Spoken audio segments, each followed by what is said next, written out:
الجزء ده كده بس اسمه ربع دايرة. الجزء ده بس اسمه ربع دايرة.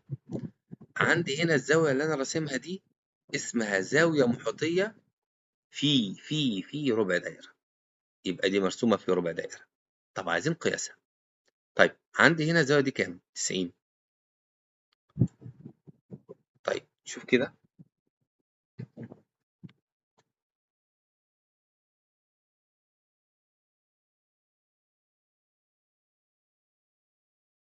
عندنا هنا الزاوية دي 90.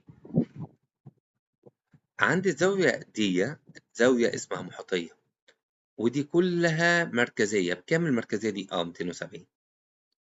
طب الزاوية المحيطية دي بتساوي نص المركزية المشتركة معها في نفس القوس، يبقى الزاوية دي بتساوي 135. يبقى الزاوية دي اسمها زاوية محيطية في ربع دايرة، لكن اللي أخدناها من شوية مرسوم